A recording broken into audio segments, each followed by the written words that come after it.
The story of Bacha and Baki. Once upon a time, in the country of Rum, there lived a king called Bacha, who, having married a young princess from a neighboring kingdom, lived with her for a short time very happily. But it happened that both the king and queen were of a very argumentative turn of mind, and were constantly disputing with one another about all sorts of trifles, and as neither would ever give way to the other, it generally ended in their quarrelling.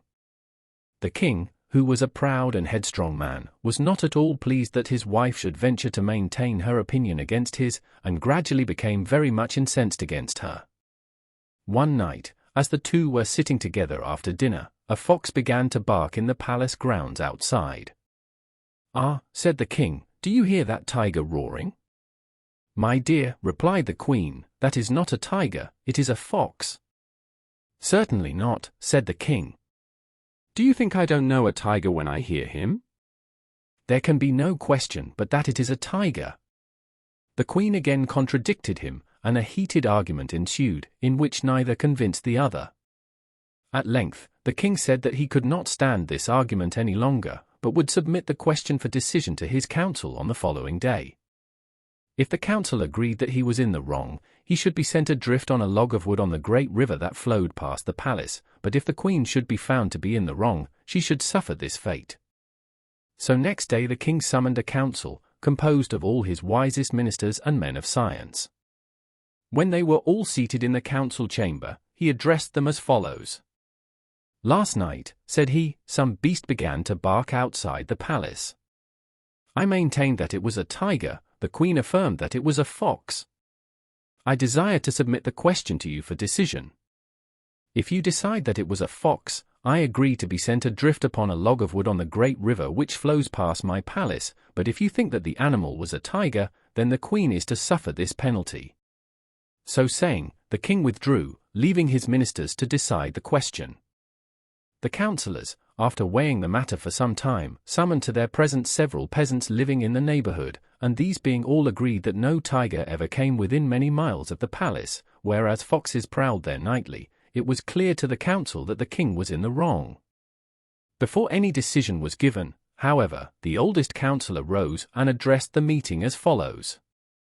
"It appears to me," said he, "that the king is undoubtedly in the wrong in this matter, but I wish to point out to you that if we announce our decision to that effect, the consequence will be that we shall be left without our king, and with only a queen to reign over us. This, as you know, is a most undesirable state of affairs. I propose, therefore, that in spite of our real opinion in the matter, we should make a public announcement to the effect that the king was right in his argument." The others agreed to these words of wisdom, and the councillors proceeded in a body to the king's throne room and informed him publicly that after due deliberation they had come to the conclusion that he was undoubtedly in the right. The king was greatly pleased at hearing his opinion confirmed, and at once gave orders that the queen should be sent adrift on the river astride a log of wood. So the poor queen was taken down to the river bank, and placing herself astride of a log of wood, she floated off down the great river. After floating along for several hours, the current at length carried her to the opposite bank, many miles away from her own country, and as soon as she arrived in shallow water, she waded ashore and looked about her. As far as she could see, the whole country appeared to be one great plain, covered with high grass, through which it was almost impossible for anyone to force their way, but after hunting about for a time, she discerned a small opening in the grass, which led her to a narrow winding path, along which she walked for some considerable distance. After going some way she came suddenly upon an open clearing in the grass, in the middle of which a very old man, with a white beard reaching almost to his waist, was seated before a small fire cooking himself some food. "Good morning, sir," said the queen, when she saw him, "can you give me a morsel of food, for I am very hungry?" "Certainly, madam," replied the old man, "you are welcome to all I have," and so saying, he handed over to her the whole of his provisions. When the queen had made a good meal, the old man addressed her as follows. "You must know," said he, "that I am a magician, living in this prairie, and you must carefully follow the directions which I shall now give you. You must first follow the path, which will lead you to the top of a small hill, and when you arrive there a son will be born to you. This boy is not an ordinary human child, but is the incarnation of a very holy Lama with miraculous qualities, and he will from his birth be able to walk and talk. His name is Baki, and you must follow him wherever he leads." The queen thanked the old man for his advice, and following the narrow path, it soon led her to the top of a small hill, and here she was delivered of a child, who, as the magician had predicted, was of a miraculous nature, and was at once able to walk and talk. The boy without any hesitation went forward along the path, followed by his mother, and after traveling for some distance they emerged from the great grass jungle into an open cultivated country. Now it happened that on that day the 3 sons of the king of that country were out hunting together, and as they rode along looking out for game, they suddenly came upon the queen and her son. Having heard her story, they mounted her and the boy upon a horse and carried them off to the king's palace. The king at once took them under his protection, and gave orders that the boy should be brought up with his own sons, and he and his mother lodged in apartments in the palace. Baki grew rapidly in beauty and stature, and soon became an expert in all sports and games. One day he and the king's 3 sons were out hunting together, when by chance they suddenly came upon a beautiful snow-white doe, who jumped up before them and galloped off towards the mountains. The 4 young men at once started off in pursuit, but the horses upon which the king's sons were riding gradually tired, and one after another they dropped out of the hunt, leaving Baki to continue alone. As the chase continued, the poor doe began to show signs of exhaustion, and Baki, who was close upon her heels, was feeling confident that he would soon catch her. All at once the deer galloped straight up to what appeared to be a precipitous rock, and touching the rock with her muzzle, it flew asunder, revealing the entrance to a great cave within, and as she crossed the threshold of the cave her skin fell from her, and she appeared in the form of a beautiful young woman. Baki, who was of a very courageous disposition, did not hesitate for a moment, but, leaping from his horse, he followed the lady into the cave, and scarcely had he entered when the rock doors closed behind him with a loud crash. Following the form of the lady along a narrow passage, he emerged presently into a great lofty apartment, hollowed out in the center of the rock, luxuriously furnished and brilliantly lighted, and with a row of great glass pillars running down the center.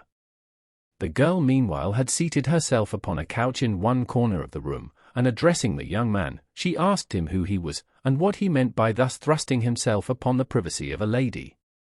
The young prince apologized, and explained the circumstances of the case as best he could, whereupon the girl addressed him as follows.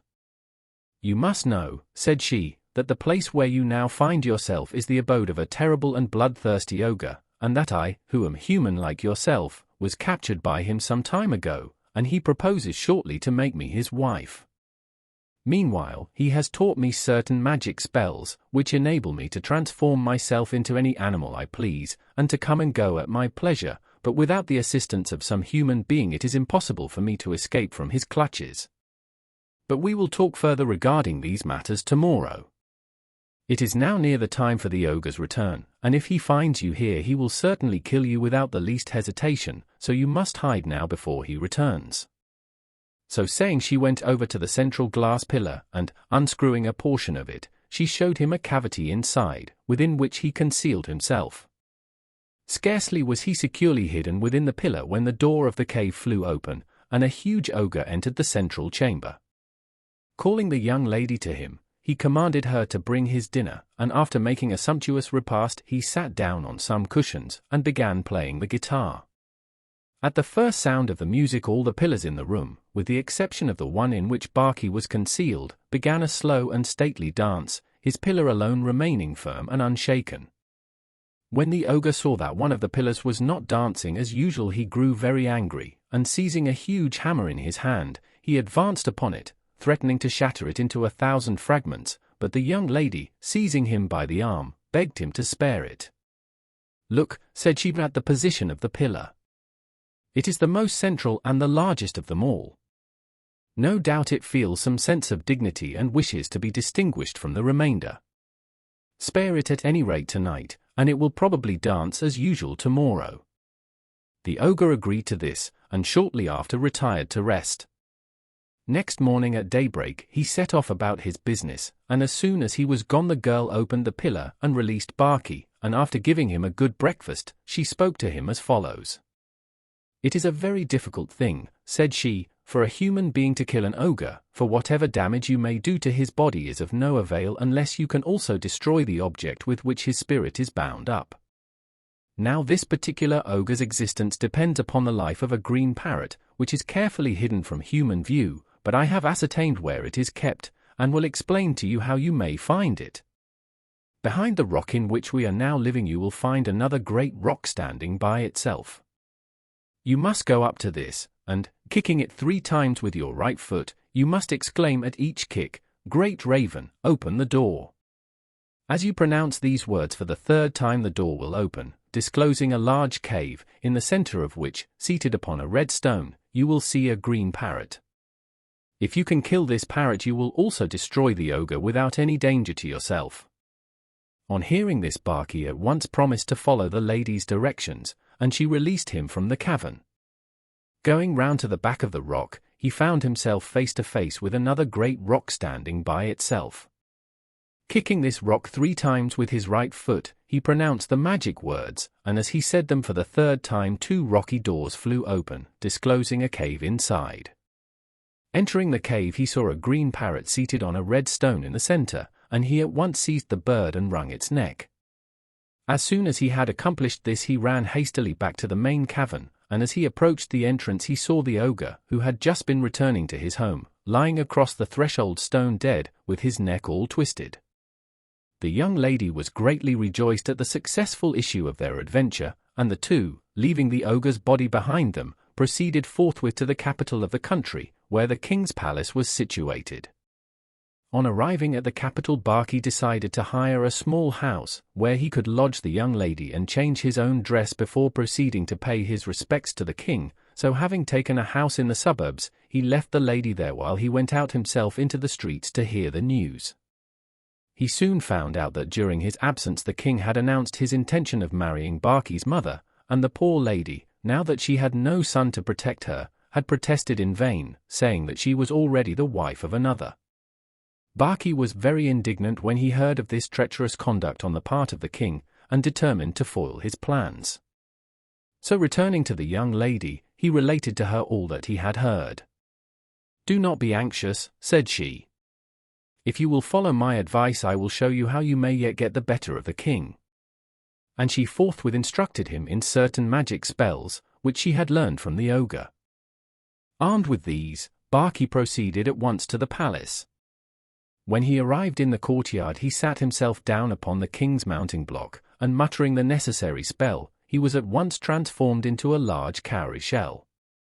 After lying on the mounting block for some time it chanced that one of the grooms of the palace passed by, and, seeing the shell, he paused to look at it, and remarked to himself, "What a beautiful cowrie shell!" "Yes, I am a very handsome shell," replied the cowrie, to the terror and astonishment of the groom. "Why," said he, "what sort of a shell are you? What can you know about cowries, or anything else?" "I know a great deal," said the shell. "For instance, I could tell the king something about Prince Baki, which perhaps he would not like to hear." When the groom heard this he ran straight into the palace and informed the prime minister all that the shell had said. The minister, having told the king of the matter, the king gave orders that the shell should at once be brought into his presence and placed upon a table before him. When this had been done the king addressed the shell, saying, "What are you, and what do you know about Prince Baki?" "I can tell you this," replied the shell, "that if you attempt to marry Prince Baki's mother you will find yourself in a very unpleasant position." On hearing this the king was very much incensed, and he ordered one of his servants to bring in a big hammer to smash the shell to fragments, saying that he would not be browbeaten by a wretched little object like a shell. So one of the servants, bringing up a hammer, struck the shell a violent blow and broke it to pieces. In an instant each piece of the shell turned into an armed man, and Prince Baki himself appeared amongst them in his proper form. Great confusion now arose amongst the courtiers, some fled in one direction and some in another, whilst others, drawing their swords, prepared to fight with the strangers. Meanwhile the armed men, who were in reality demons, placed temporarily under the command of Prince Baki, looked fiercely around them, and waving their swords, shouted to the prince, "Whom shall we kill?" "Whom shall we kill?" Baki now pointed to the king, and in a moment the band of armed men fell upon him, cut him to pieces, and disappeared with shouts of triumph through the roof of the palace. When the courtiers saw what had happened, they hastened to prostrate themselves before the feet of so powerful a magician, and installed Baki as their new king. As soon as he was seated upon his throne, he sent for the young lady whom he had rescued from the ogre's cave, and, having married her, they lived happily for many years. And the queen, his mother, soon after returned to King Bacha, and having agreed with him never more to argue on trivial matters, they had no more disputes or quarrels, and long reigned together over a contented and prosperous kingdom.